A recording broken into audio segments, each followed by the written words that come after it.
Hello everyone, Matt Paul Offshore Fishing here. Hopefully my video will come in a little bit better. Apparently I'm still seeing a uh, encoding overload. I think my first video, part one of this series, had that and it actually quit going through the screens. But I'm going to hopefully proceed on and try to go through it. We're going to talk about moving on from part one of bycatch reduction, um, as far as increasing survivability of your bottom dwelling fish of 30 feet or greater. Um, when we finished up, we talked about barotrauma, and what barotrauma is a fish experience barotrauma. This is a condition caused by rapid change in pressure. The fish experience barotrauma when rapidly reeled to the surface. The change in pressure causes the air in the swim bladder to expand, potentially causing internal damage to the fish's organs. And this is, just so you know, this is like the third time I've been trying to do part two, so hopefully this. Going back, barotrauma is inflated swim bladder. As you can see, hopefully in this graphic, when it gets to the surface, you can see the bladder trying to come out of the mouth, or they highlight it.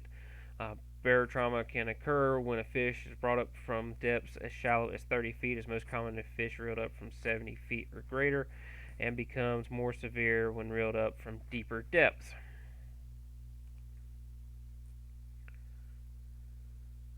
And hopefully these will come out. You should have 5 points here on the signs of barotrauma. If you see barotrauma symptoms, we recommend assess, recompress, and return to depth. And there's the swim bladder coming out of the mouth. Should have some bubbling eyes here in this picture.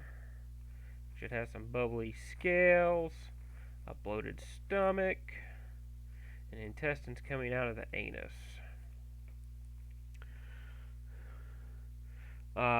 Treating barotrauma when encountering a fish experiencing barotrauma, we recommend assess, recompress, and return to depth. Assess goes through the 5 points we just looked at: swim bladder, the stomach coming out of the mouth, or the eyes bugging out or bulging, bubbles in the scales, a bloated stomach, intestines coming out of the anus. Alright, how do you recompress? We're going, if there are signs of barotrauma, rapidly returning the fish to depth using a descending device. A descending device is a tool used to return a fish to depth where it was captured and can reverse barotrauma. Descending devices range from a simple, cheap weighted hooks, upside down milk crates, or tools available on the market such as a sequelizer, which is, they run between $70 and $90 depending on which size you got. There's two different sizes, one that goes to about 100 feet and one that goes to about 300 feet, and the release points are dedicated on the pressure of the water. And then returning to depth should be a video, and as you can see, it released looked like a grouper to the bottom, and a sequelizer, and that video was put out by NC State University's CMAST. And if I'm going too fast, I apologize, but hopefully I could get this all in one take. And it's asking me to pledge. We're going to go through descending devices. As you can see, there's an inverted hook with a 3-pound weight, and then there's a mouth grip there that you can use.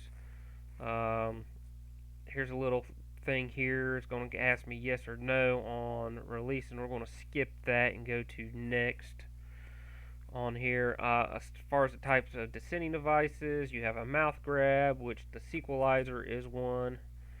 Another one, you can take a regular hand fish grab and you can convert it, and I will be putting out a video on basically converting a regular plastic fish grab, mouth grab. Make sure you subscribe so you can see that video, and I promise you it'll be better than these right here. So we'll go from there. Alright, fish elevator. Fish elevator is our inverted milk crate or a weighted crab ring net. And if you want to, there's a video on YouTube that is a utility crate demo.